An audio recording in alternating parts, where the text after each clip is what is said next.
Welcome back to the Corporate Governance Program. I'm Amir Qureshi, and we're talking with our panel about the state of corporate governance in Pakistan and ways of improving the state of our governance practices. David Monkman, before the break we were talking about lots of different things, especially about the Code of Corporate Governance.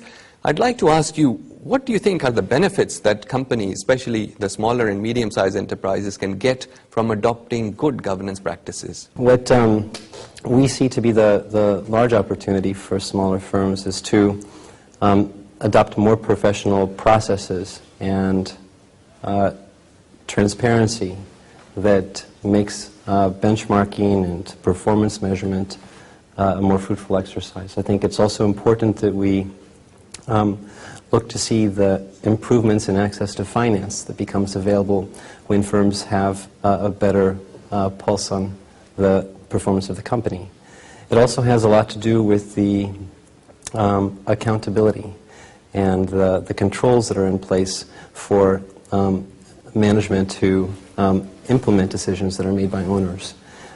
So to the extent it's possible, owners are seeing now that they can better oversee and delegate to a properly governed company than without the governance systems in place.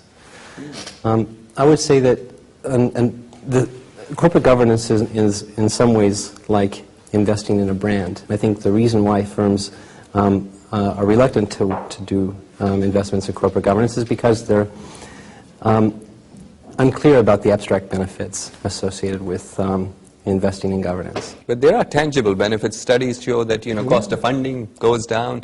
If you're borrowing money, the interest rate would be lower. If you're raising equity, you'll be more likely to attract equity if you have good systems. In addition, you have less volatility in growth rates. You have more predictable performance.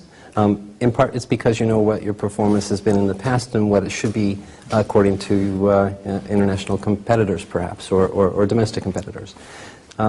So there are lots of benefits that firms see, and again, we begin to expect larger firms to make investments in corporate governance systems first, and then they inspire their trading partners, their distributors, their vendors to make similar investments in transparency. And at some point, we begin to see a transformation of the value chain.